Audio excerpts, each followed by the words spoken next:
Thank you for this opportunity, and I apologize that I was running late. I have a job that's not out till 3 o'clock in the afternoon, but anyway, I'm Nancy Muse from Florence, Alabama. Nancy, it's good to see you again. Thank you.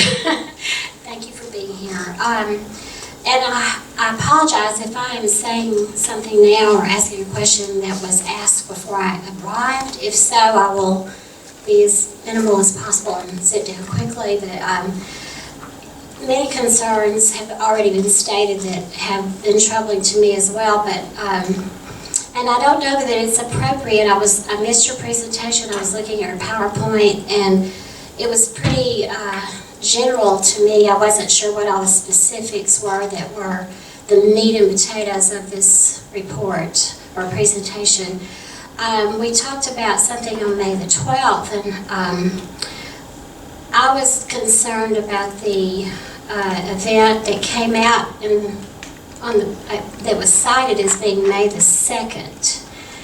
I don't know if that date rings a bell with anyone, but it was concerning the lack of appropriate staffing in the control room emergency staff members. And it said, 2 or 3 articles I read, and hopefully they are accurate, that back in October, Jim Hobson with TVA said that employees discovered changes in the emergency plans for Brand's Ferry, but they were not in compliance with NRC regulations.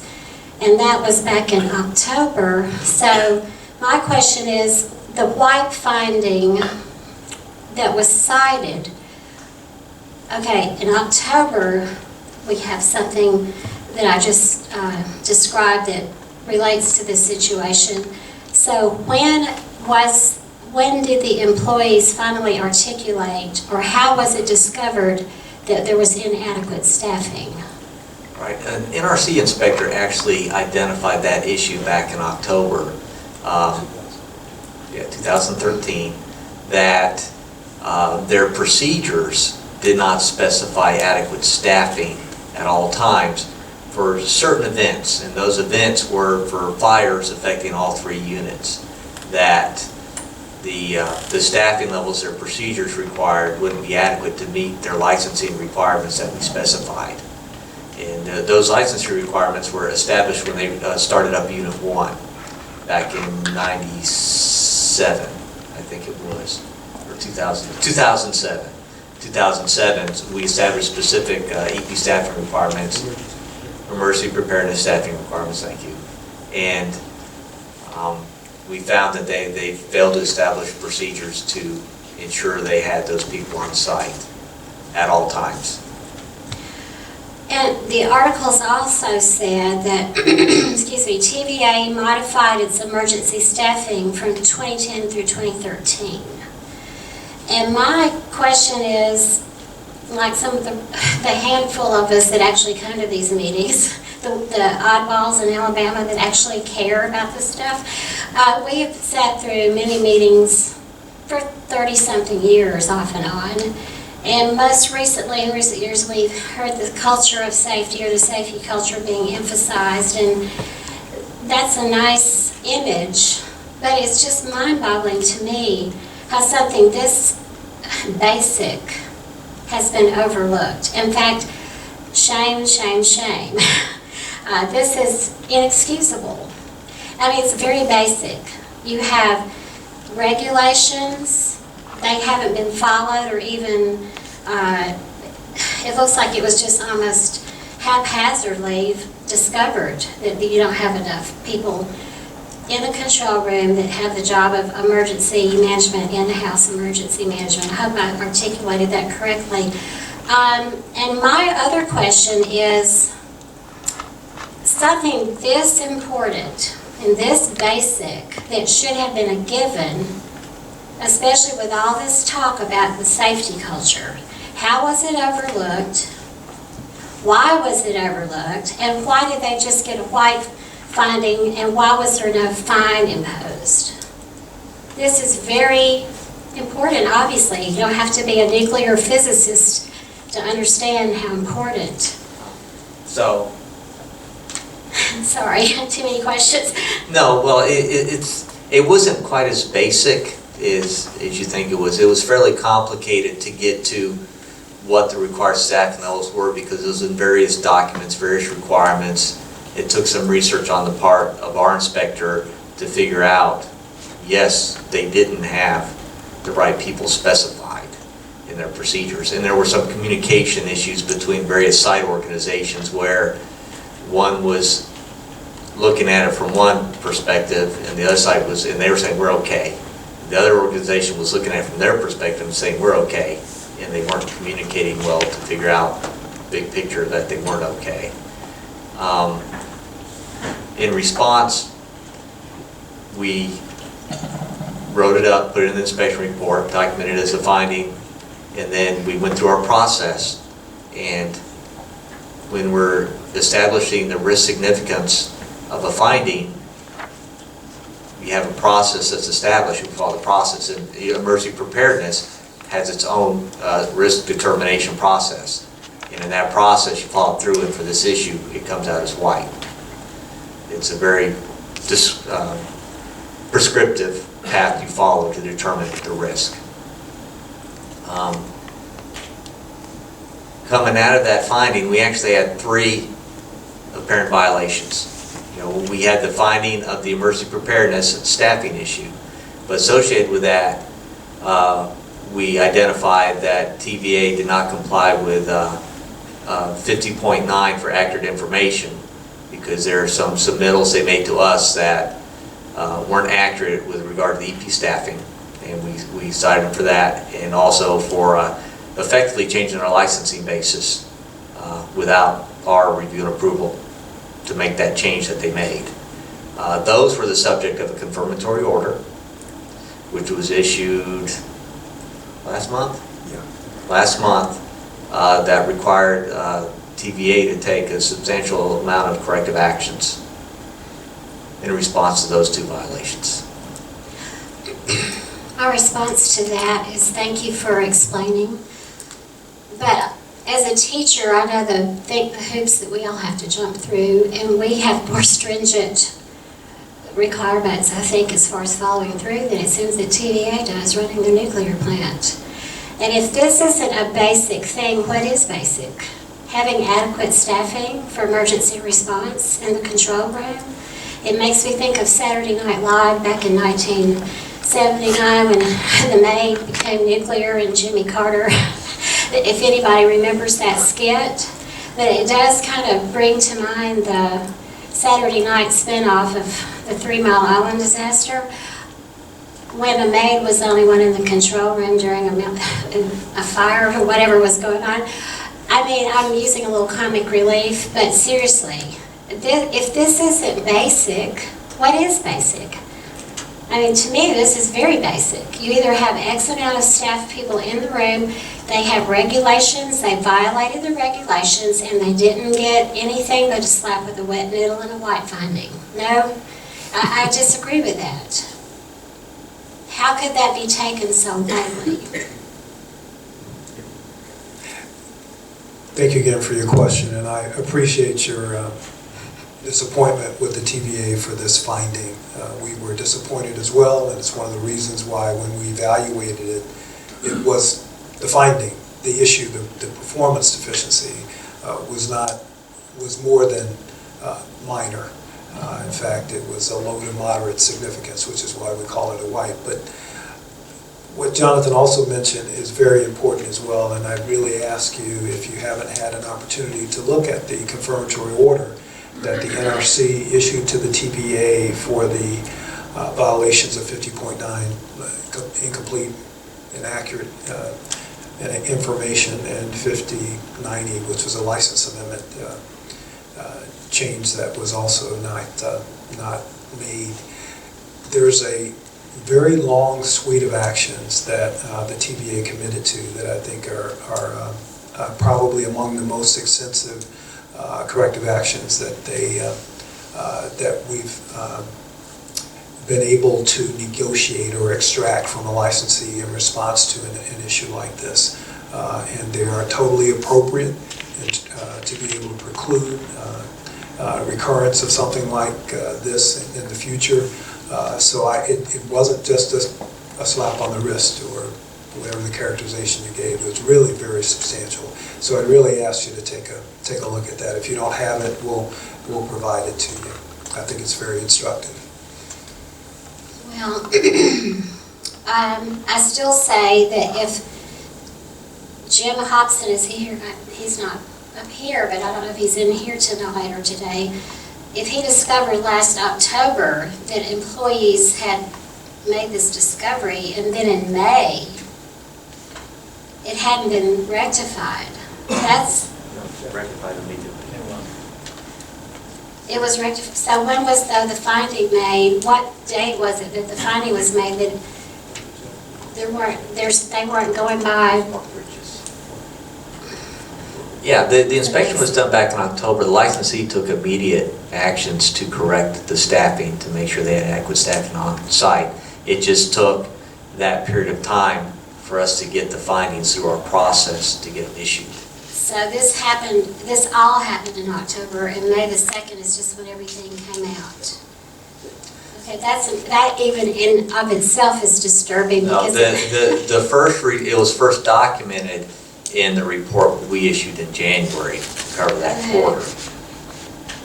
But perhaps for people who look at the NRC website all the time, who don't have other things that occupy their time, but I still find it disturbing that the public was made aware in May. I mean, because, you know, this is another ongoing fear, and maybe this isn't particularly on the agenda, but, you know, it's like we have this big white elephant in the room, and we're all talking about these things and dancing around the elephant. The elephant in the room is that there have been an ongoing stream of violations near meltdown in 1975, or potential, let's put it that way, meltdown in 1975. And it's just a matter of time till one of these times we're not so lucky.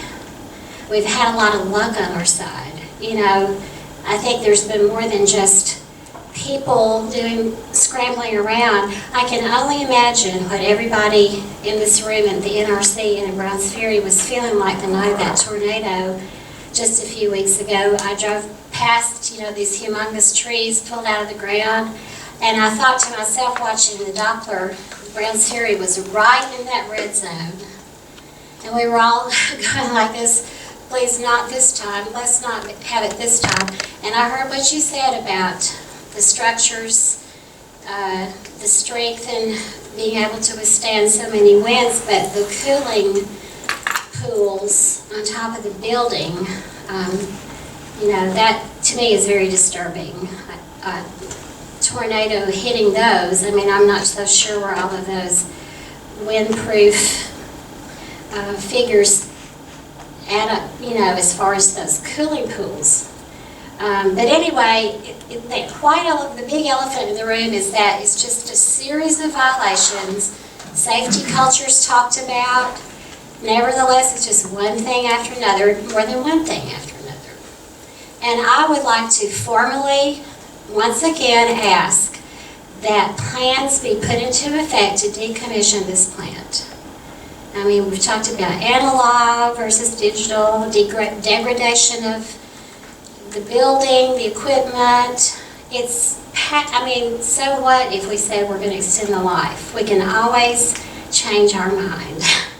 This plant needs to be shut down. People will still have jobs because they're going to have to hang around for, what, hundreds of years, maybe 1,000 years to guard it. Somebody will still have a job, but I would like to end my comment here by requesting to please decommission this plant. Thank you. Thank you. Yes, ma'am.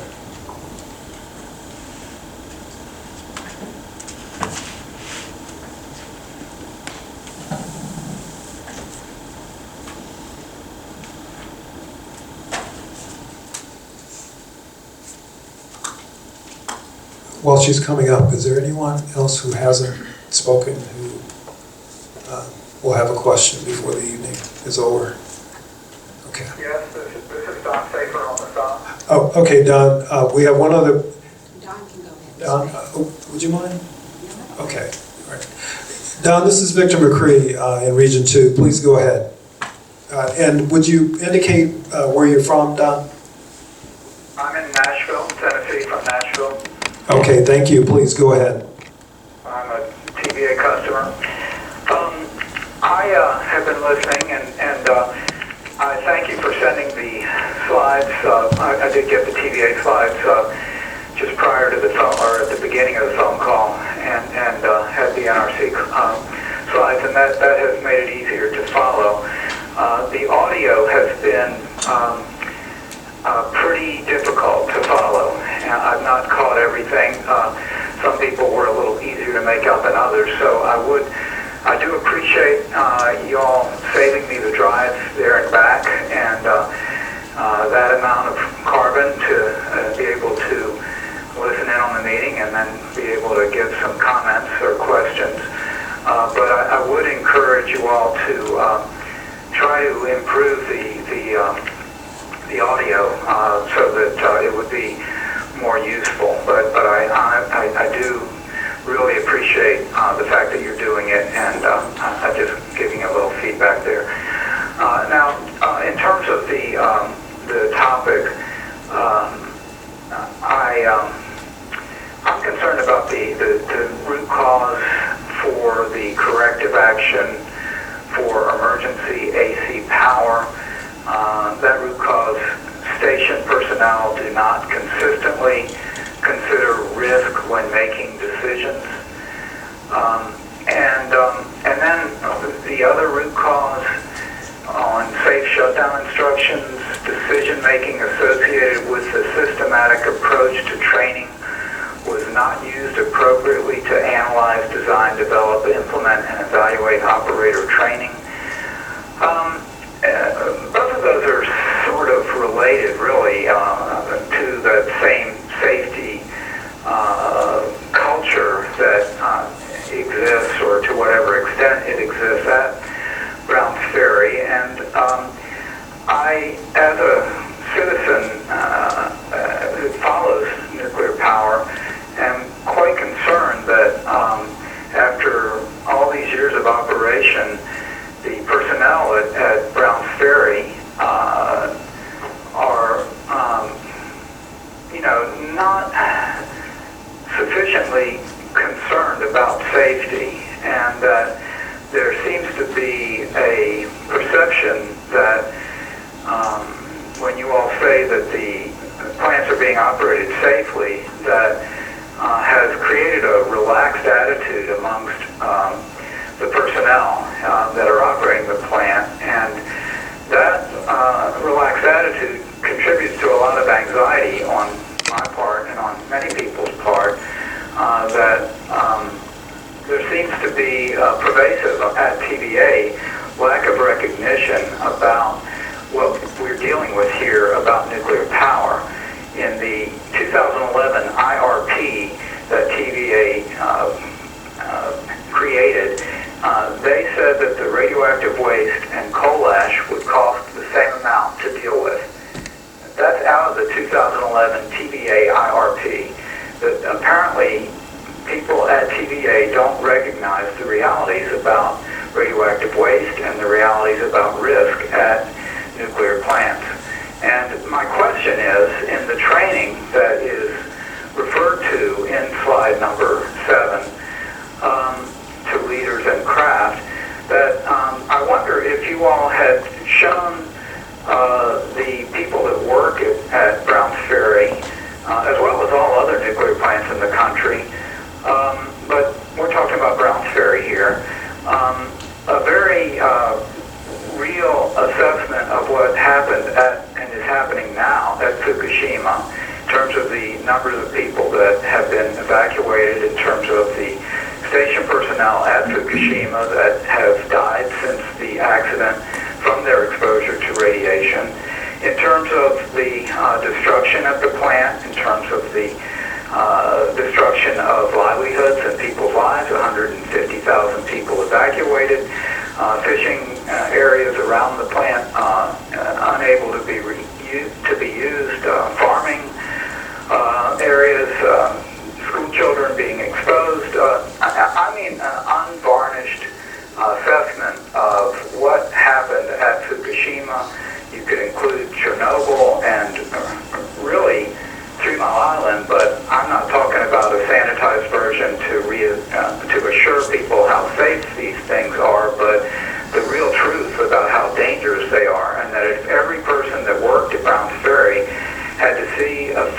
about, or series of films about what the real risk is and what this radiation can do, maybe that would get their attention to be a lot more careful with these things before you shut them down. That's my question. So, Don, let me begin by thanking you for having the patience and persistence to stay with us for this meeting. I know how difficult it is to participate in meetings via teleconference. Thank you for that. And we will work at the next meetings to improve the audio. Well, first of all, can you hear me okay right now? Yeah, a little bit. If you could speak a little louder. Okay, I'm going to walk over towards you, and I'll bring the mic with me. So, to your point, I do understand your encouragement, your admonition, and the linkage to certainly the tragedy in Fukushima Daiichi. Last fall, last August, I think, the industry chief nuclear officers had the opportunity to visit Japan and visit Fukushima Daiichi and the Dainai plant, which is south of Fukushima Daiichi, and each came back and shared with their respective organizations what they learned and the impact that Fukushima has had and is having, not only on the company, Tokyo Electric Power Company, but also the people who live in the Fukushima prefecture. You alluded to the impact that it's having there, and you're right. There are tens of thousands. I think the number is over 70,000 people are displaced from the area immediately around the plant. I also had the opportunity with about a dozen colleagues, including one who's in the room, Roger Hanna, had the opportunity to visit Fukushima Daiichi and Dainai and meet with some of the operators of the plant on March 11, 2011, back in February. And we've had the opportunity to share lessons learned within the NRC and with the industry folks that we regulate, and it is truly a humbling experience, and it does bring to understanding the importance of what we do as regulators and the potential hazards associated with the industry that we regulate. So you're right, knowing what happened there and the seriousness of the technology is very important for both operators to understand and regulators as well. So we have done that, and it's a continuous learning. It's not something we can just talk about or see once, but we need to continuously talk about it. Both the industry, the chief nuclear officers from their visit, there was a video created. In fact, I was just having a conversation this afternoon with the site vice president here at Browns Ferry and encouraged him to get a copy of that video. A video produced by Mr. Hanna, actually, from the visit that the NRC representatives took while we were in Japan, will also be made public in relatively short order. I'm not sure when it is already, let me correct myself, the video is already public, and we'll get you the YouTube link to that so that you can see that, and I think you'll be able to witness firsthand by looking at that video what we thought about the accident at Fukushima Daiichi. Well, thank you. That would be good. And I hope that all of the employees at Browns Ferry will see it. Yeah, the site vice president, Keith Polson, committed to me that he would get a copy of the industry video, and I will make sure that he knows how to find the YouTube link from the NRC's experience as well, and that he's going to find opportunities in all hands meetings to make that available to his staff at Browns Ferry.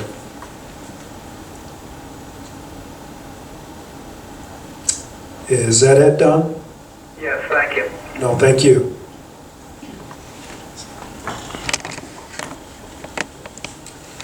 I'm Jackie Posey. It's good to see you. And Nancy was saying time, I think it was more like 35 years ago, Nancy, when we started doing this. We had babies in backpacks, and you all have heard that before. They're not babies anymore. But one of the questions I have is, why did this start 30 minutes early? I mean, in the paper, it said 4:30. That was an error in the press release. Well, I apologize for that. Also, for working people, this is not a time that is convenient. I'm a retired school teacher now, and so it wasn't that much of a hassle for me.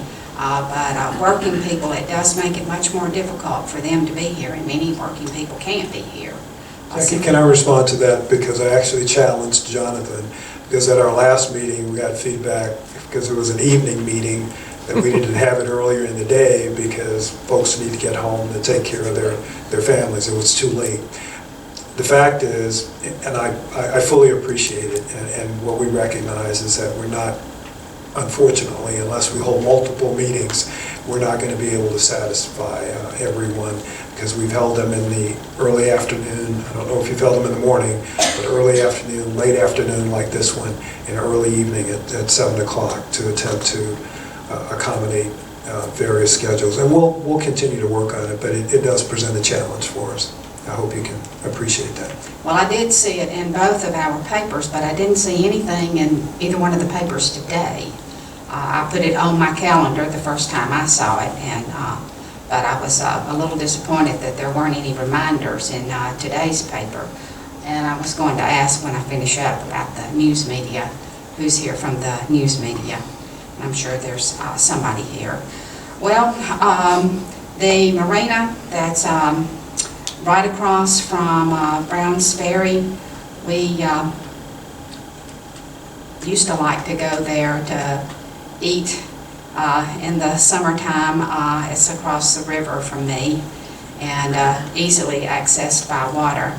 And as I understand, we won't be going there now because the tornado pretty basically destroyed it. They may be able to put it back together, but there were pictures in the paper of it, and you can be there coming up to the marina and you can see the cooling towers there of Brown's Ferry. And you know, when I saw that, I thought, boy, we were lucky once again. Brown's Ferry didn't get hit. And that's something else. The warning sirens, people don't have a clue what that stuff is. I mean, I've talked to the people that are, you know, in charge of that. They haven't been able to give me any, you know, really good information. They said, well, that's done differently. Well, people need to know about that, because if we need to have, you know, to be warned about this, particularly if the power's out and things like that, people need to know what those sounds are and about evacuation. We've got the signs up everywhere, but, you know, people don't know very much about that at all. Storage, I think pretty basically that has been addressed, but I mean, are we going to store it on site forever?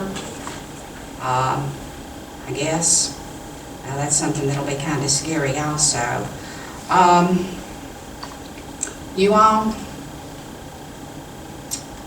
please hold the feet to the fire to make sure that, I mean, they're doing the very best that can be done.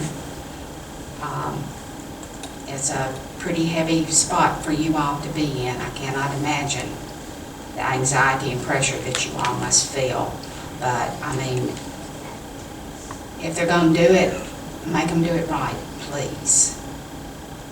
That's all. Thank you, Jackie. Okay, we have gone for well over 2 hours, and I don't know how much longer we have the space, but I don't want to impose too much on the people who've allowed us to use it. I would allow, what time do you have?